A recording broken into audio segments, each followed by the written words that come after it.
한미 협상의 평행선을 그리는 가운데 트럼프 대통령이 한국의 대미 투자액 3,500억 달러는 선불이라고 언급했습니다. 여기에 더해서 미국의 투자액을 더 늘리라고 한 것으로 알려졌는데요. 한편 유엔 총회 참석차 미국을 방문했던 이 대통령이 오늘 밤에 귀국합니다.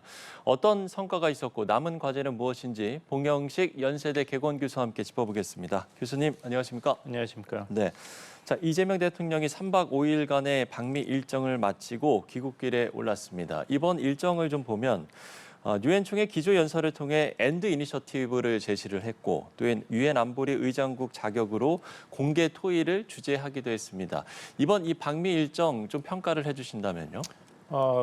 한국의 민주주의가 복귀하였다. 그래서 민주주의가 복귀한 한국은 책임 있는 국제 국가로서 유엔 그리고 유엔 회원국들과 협력할 준비가 돼 있다는 메시지를 명확하게 전달하였습니다. 네. 그것이 가장 큰 성과라고 보이고 두 번째는 우리가 회원국으로 있는 2년간 임기로 있는 유엔 안보리에서 AI 기술이 모두를 위한 AI가 되도록 그 국제가 협력하는 그런 노력을 경주해야 된다는 그런 안보리 회의를 주재하였습니다. 네. 그래서 유엔 총회 참석 입장만을 본다면은 상당한 성과가 있는 그런 방미였다 말씀드리겠습니다. 예. 이렇게 유엔 데뷔 전에 평가를 저희가 좀 들어봤고요. 먼저 이 이야기부터 해봐야 될 것 같은데 사실 이재명 대통령이 이번 방미 기간에 베선트 미 재무장관을 만나서 이 한미 관세와 관련된 논의를 했습니다만 지금 이 한미 협상이 평행선을 그리고 있는 상황이잖아요. 근데 여기에서 트럼프 대통령이 갑자기 이 3,500억 달러는 선불이다. 이렇게 언급을 했습니다. 이거 어떻게 봐야 되는 겁니까? 한국 측에 이제 약점이 있는 것을 트럼프 행정부는 최대한 활용을 해서 네. 미국 우선주의 외교 안보 경제 정책을 수행해서 미국의 이득을 최대한 확보하겠다 이런 강경책을 계속 고수하고 있는 것으로 보입니다. 예, 예. 그래서 이재명 정부 입장에서는 미국이 요구한 그런 합의안 초안에 사인을 했으면은 대통령 탄핵의 결과가 이루어졌을 것이다. 또 그 관세 인하 대가로 3,500불 달러 미국 직접 투자를 미국이 요구하는 조건대로 하면은 우리의 외환 보유고의 약 85%가 그쪽으로 이동할 수밖에 없기 때문에 예, 예. 97년, 98년도에 한국이 겪었던 그런 재정 위기가 발생할 수도 있다. 이렇게 대통령 선에서 확인을 했습니다. 그것이 미국 측이 요구하는 것이 얼마나 부당하고 비현실적인가를 이제 강조하는 입장에서 나왔지만 네네. 트럼프 대통령과 이제 트럼프 대통령에게 강력한 영향력을 행사하고 있는 미국을 다시 위대하게 만든다는 운동의 주요 인사들, 마가 지지자들은 이것에 공감하거나 이해하기보다는 오히려 이것을 협상 지렛대로 사용하는 그런 방향으로 정책이 진행되고 있는 것이 보입니다. 예.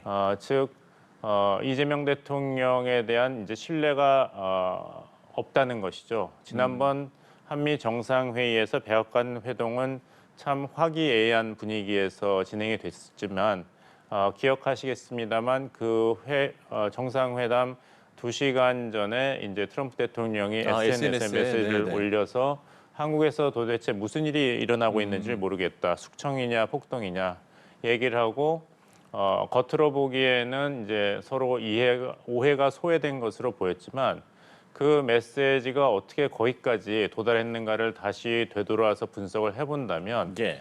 결국에는 이재명 대통령에 대한 미국의 트럼프 지지층의 오해가 아직도 트럼프 대통령과 그 미국 정부가 이런 관세 협상이라든지 한국과의 외교안보 분야 협상에서는 한국의 이재명 정부에 대한 불신과 오해를 거두어들이지 않고 있다. 이런 인상을 받았습니다. 예. 당시 이제 이재명 대통령 당선을 보도한 해외 언론을 보면은 이재명 대통령을 일방적으로 그 친중 좌파 정권으로 묘사를 했었습니다. 그래서 당시 파이낸셜 타임즈는 그 여당인 더불어민주당을 좌익민주당 그리고 한국의 좌파 대통령은 전통적으로 미국으로부터 더 자유로우면서 중국과 북한에는 따뜻한 관계를 추구했다. 그리고 워싱턴 포스트는 이재명 대통령은 특히 중국 문제에 있어서 트럼프 행정부와 마찰을 빚을 수도 있는 인물이다. 이렇게 얘기를 했거든요. 예. 우리 정부로서는 참으로 억울한 일이지만 이런 이재명 정부가 결국에는 친중이다라는 이 불신이 계속 트럼프 행정부에 흐르고 있는 것으로 보입니다. 예. 그렇다면 어떤 현상이 일어나는가 확인을 해야 된다. 그리고 우리가 한국의 이재명 정부가 친중 성향이나 정책을 할 수 없도록 그 힘을 빼야 된다. 그렇다면은 한국 외화 보유고의 85%가 대미 현금 투자로 간다면 네. 이재명 정부하의 한국 경제는 완전히 미국 통제에 있는 것이죠. 그 돈이 중국으로 갈 수가 없는 것이거든요. 그리고 일본과 한국을 계속 비교하면서 일본 정도의 합의를 해라. 지금 월스트리트 저널 단독 보도에 나오면 예. 우리 정부는 이것을 부인했습니다만 3,500억 달러가 아니라 일본과 비슷한 수준으로 대미 직접 현금 투자를 약속해라고 압박을 하고 있다. 예. 그 그 이제 보도가 러트니 나왔죠. 상무장관이 그렇게 욕을 했다라는 그렇습니다. 거죠. 네, 네. 우리가 일본과 경제 수준이라든지 규모, 그 성향이 다른데도 이런 얘기를 하는 것은 일본은 신뢰할 수가 있다. 친중이 아니라는 건 알겠지만 그 일본에게도 우리가 이 정도 투자 합의를 받았기 때문에 우리가 의심하고 있는 친중 경향이 있다고 우리가 의심하고 있는 한국은 그것이 아니라는 결정적인 증거와 담보를 우리에게 제공하라. 이런 요구를 하는 것으로 보입니다. 예. 근데 이제 뭐 말씀을 해주셨습니다만 사실 우리의 입장에서는 외환 위기를 우려하는 그런 상황이기 때문에 통화 스와프 없이는 이제 불가능하다는 게 이제 우리 정부의 입장인 거잖아요. 근데 우리보다 대외 신인도가 낮은 아르헨티나와는 또 통화 스와프 협상을 진행 중인 것으로 알려지고 있는데 이 부분은 어떻게 봐야 되는 겁니까? 우리 입장에서는 참으로 말이 안 되는 네. 이중적인 행동임은 틀림이 없습니다. 하지만 미국 입장에서 본다면 아까 이제 정권에 대한 정부에 대한 신뢰와 불신, 의심의 문제로 말씀드린 것도 이것입니다. 그 정부가 미국 우선주의 그리고 마가에 도움이 된다면은 그런 경제적인 합리성 논리가 아니라 정치적인 논리로서 지지를 하는 것이죠. 아르헨티나는 이미 지난번에 전체 IMF 차관의 27.7%에 해당하는 약 200억 달러 그 긴급 지원을 받았거든요. 예, 예. 그리고 아르헨티나는 IMF의 최대 채무국입니다. 2025년 4월, 작년 4월에 200억 달러, 약 28조 정도 차관을 받았는데 아르헨티나 경제가 지금 굉장히 어렵거든요. 예, 예. 거기서 미국에 대해서 통화 스와프를 신청을 하니까 베센트 재무장관이 여기에 대해서 트럼프 대통령과 같은 발언을 하면서 적극적으로 도와주겠다. 모든 옵션을 테이블에 올려놓고 상의하겠다고 했어요. 그렇다면 안보 협력국이고 무역 협력국이고 또 재정 신인도에서는 아르헨티나보다 훨씬 건강한 한국에 대해서는 왜 통화 스와프에 대해서 이렇게 묵묵부답인가에 대해서는 사실 이것을 경제적인 합리성으로는 이야기하기가 힘듭니다. 미국은 현재 5개국과 상설 통화 스와프를 체결하고 있는데요. 미국의 이제 통화 스와프는 사실 재무부가 결정하는 것은 아닙니다. 네. 그 권한은 연방준비위가 가지고 있기 때문에 2022년이었나요? 제넷 앨런 당시 바이든 행정부의 재무장관이 방한을 했을 때 우리 정부는 한국도 미국과 이런 상설 통화 스와프 체결을 원한다 했지만 당시에 아무 성과가 없었습니다. 그때 미국 측의 입장은 이것은 우리 재무부의 권한이 아니다. 이것은 미국 중앙은행의 권한이기 때문에 할 수가 없다고 했는데 그래서 지금 우리 정부에서는 미국과 한국 간에 이런 일본과 미국 수준의 통화 스와프가 없이는 우리의 이제 재정 신인도가 너무 취약하기 때문에 할 수가 없다. 우리가 미국 측의 요구를 수용하고 싶어도 이것은 우리는 외환 위기를 다시 겪을 게 명확하기 때문에 예, 들어줄 예. 수가 없다. 이런 양해를 구하고 있는데 여기에 대해서는 미국이 아르헨티나를 상대하는 것보다도 더 부정적이고 소극적인 입장을 취하고 있죠. 그렇다면 이것은 계속 압박을 하겠다. 이런 한국 측의 입장 설명과 호소가 미국 측의 양해와 이해에 연결되는 것이 아니야. 오히려 압박 카드로 트럼프 대통령 이번 메시지 같이 그렇게 작용하고 있는 것은 참으로 이제 어렵고 불행한 이런 시점이다 말씀드리겠습니다. 예. 아마 미국 측에서는 우리가 아무리 그 상설 통화 스와프를 이렇게 적극적으로 개진을 한다 하더라도 네네. 첫째 말씀드린 대로 이것은 트럼프식의 협상술에서 본다면은 윈윈을 절대로 추구하지 않거든요. 제가 예전 방송에서도 썼던 그 협상술 책에도 나왔지만 윈윈을 택한다는 것은 바보 같은 행동이다. 협상은 100%를 꼭 다 가져갈 때까지는 밀어붙여야 된다고 하는데 그런 점에서 한국 측이 이런 어려움을 설명하는 것이 네. 트럼프 대통령 입장을 한국 측에 가깝게 변화시키는 것보다는 오히려 그 약점을 미국이 더 이용하게 하는 그런 안타까운 그런 상황이 벌어지고 있는 것으로 네. 보이고 그런 면에서 본다면은 한국의 그 통화 원이 사실 국제 시장에서는 기축 통화가 아니지 않습니까? 2% 정도 사용이 되기 때문에 전 세계 경제에서 17% 정도 사용이 되는 일본의 통화와는 미국 입장에서는 이런 상설 기축 통화 그 스와프를 하기에는 좀 그 부정적인 입장을 보이겠죠. 그렇다면 어떤 것이 미국 측에서 나올 것이냐 한다면은 환매 조건 부채권이 있습니다. FEMA Repo Facility라고 해서 코로나 사태가 터지고 나서 각국이 미국 달러를 다 보유하고 싶으니까 예. 그것에 대해서 미국 정부가 이런 통화 스와프 대신에 미국 재무부가 이제 국채를 발행했지 않습니까? 그 미국 국채를 보유하고 있는 국가는 그 미국 국채를 미국에 담보로 제공을 합니다.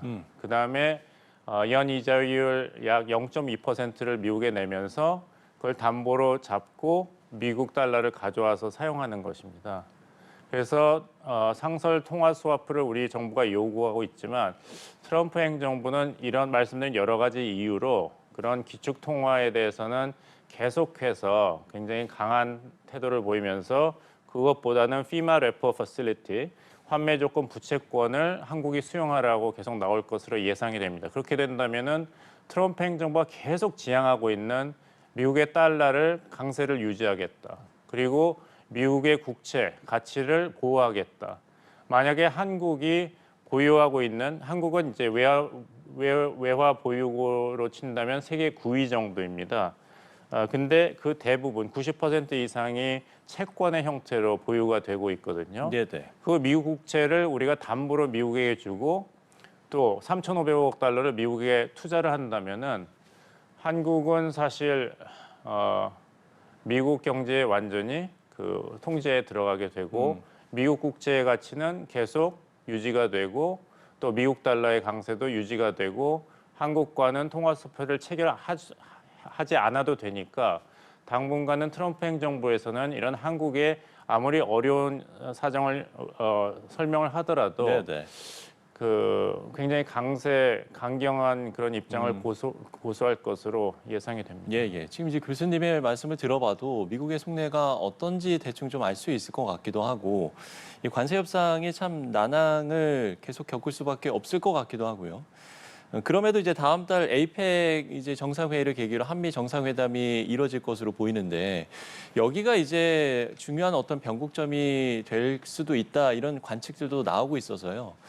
과연 이 에이펙 정상회의 때 한미 정상회담이 이뤄진다면 어떤 중요한 변곡점이 될 수 있겠습니까? 이 부분은 어떻게 보세요?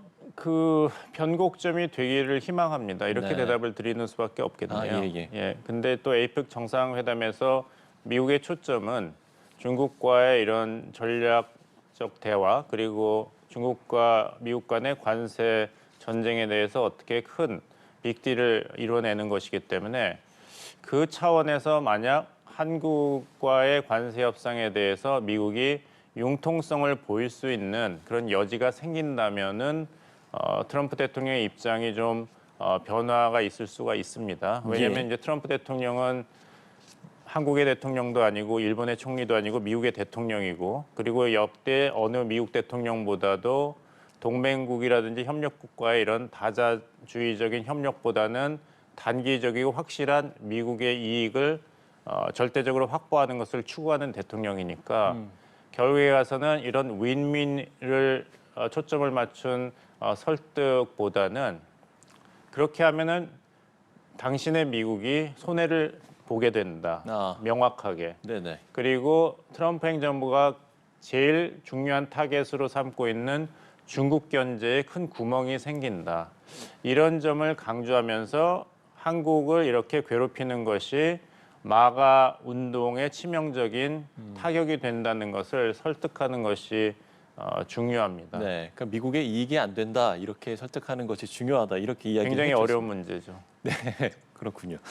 자, 마지막으로 한 가지 좀 짧게 짚어보면 이재명 대통령이 미국 방문 중에 트럼프 대통령에게 비핵화를 위한 북미 대화를 제안한 배경을 소개를 했는데 이 이야기를 하면서 북한의 핵탄두 생산이나 ICBM 개발 또 수출을 중단시키는 것만으로도 상당한 안보적 이익이 있지 않겠느냐라고 말을 했거든요. 이 부분은 어떻게 들으셨는지 끝으로 한 말씀 듣겠습니다.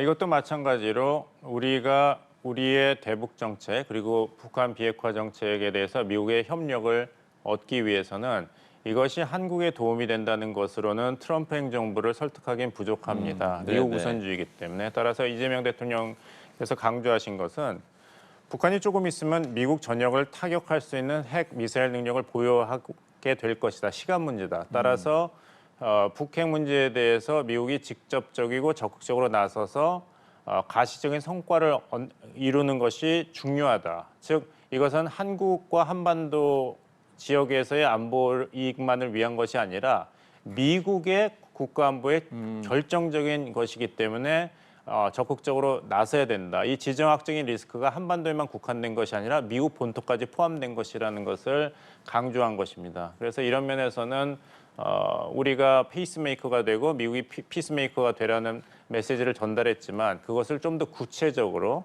또 미국 입장에서 미국의 트럼프 행정부의 입장에서 공감을 가질 수 있도록 다시 한번 설명한 것으로 보입니다. 예.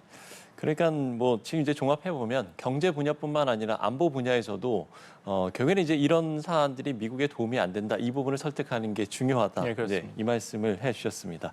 자, 봉영식 연세대 개건 교수와 함께 외교 안보 이슈 짚어봤습니다. 오늘 말씀 고맙습니다.